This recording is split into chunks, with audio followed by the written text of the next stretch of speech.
A Vietnam veteran who died alone in Fargo got the military honors he deserved thanks to a group of strangers. Almost 200 people gathered at the Fargo National Cemetery to pay a final tribute to the man who served his country.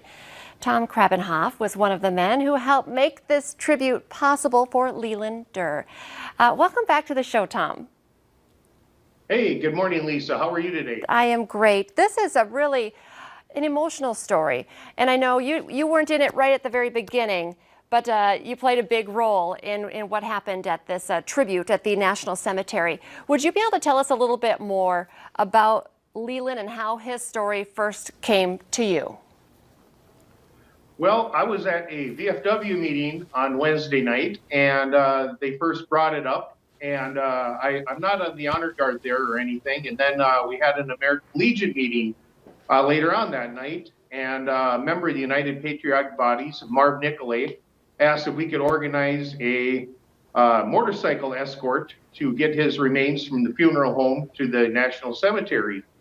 And I guess I said, why not? And the FM Legion riders and many of our motorcycle enthusiast friends, we stepped up and we made that happen.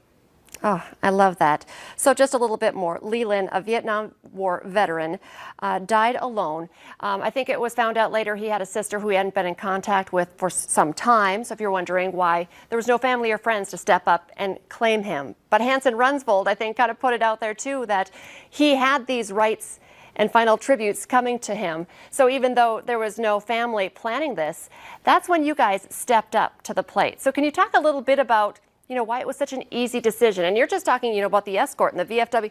It turned out to be quite a large presence. It was fantastic, and it's just great to be in the veteran community and be part of that. And my group, the FM Legion Riders, a good percent of it aren't veterans, but, we all believe in doing good for, the community as a whole, whether it be for children or older folks or like Mr. Durr here. We wanted to make sure he had the honor and death, and he wasn't going to go alone, and we made sure that happened. He definitely was not alone. The snow that was on the ground and the ice, we showed up and we made that happen for him. Yeah, we were just looking at the video right there of the motorcycle escort. That's really incredible. And I was going to ask that too, because I don't know that you can really tell in this video, but this was last Friday and the weather wasn't very nice. It was not, and there was a lot of scrambling and everything, and it's kind of funny when you do these things, you say, I'll be there at 9:45, but then you get 15 phone calls and everybody calls you, hey, why are you late? It's like, well, you're trying to field out those phone calls, and we had there was a lot of panic, but we decided let's do it and let's be safe about it, and, proceed with your own comfort and safety in mind.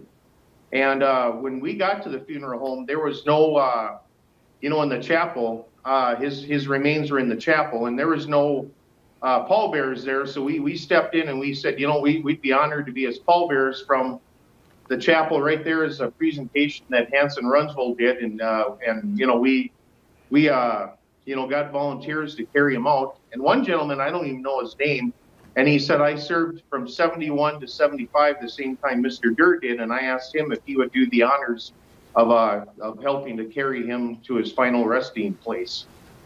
And I feel like you mentioned this earlier. I mean, he earned this.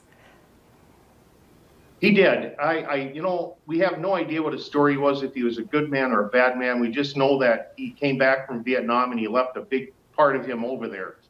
And I guess he's lived alone in an efficiency, the last several years, hasn't spoken to his sister in 25, 30 years.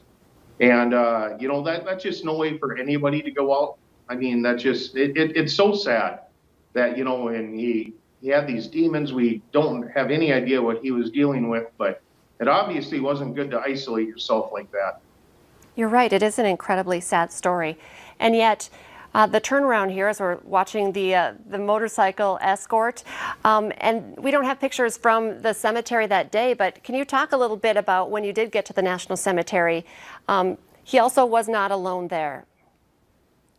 No, that's where these incredible groups, and they really need most of the credit. The American Legion, the VFW, AMVETS, and United Patriotic Bodies. They are out there every single day, and they are giving these honors to any veteran any veteran that has earned them at the National Cemetery.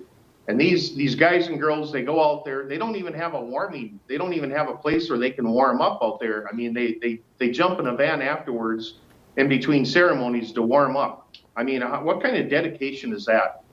And I'm no spring chicken, but these guys have a few more summers in than I do, I guess you could say.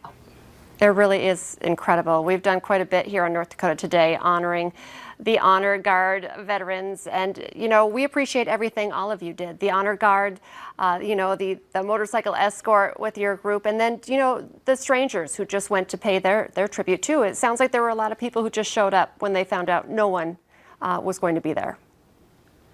There was a lot of people there that we had no idea who they were. And, you know, you know, it's just absolutely overwhelming. And you know, we put it out on our Facebook page, FM Legion Riders. Forgive the shameless plug there, but we put that out there, and I think we had 150 shares. And you know, despite the bad weather and a less than a 24-hour notice, you know, we had 40, 50 people there to honor this gentleman, and that's just incredible. It says a lot about this community. It really does. Well, Tom, thank you so much for sharing this story. You know, sad, but really incredible. It makes my heart full thinking about all of the people and all of you guys doing this final tribute to someone you never even met. So, Tom, thank you for what you do, and you can do your shameless plug anytime on our show. We need more people like you. Well, thank you, Lisa. You have a good day, and thank you again for everything you do for the causes. We appreciate it. Thank you. We'll be right back here on North Dakota Today.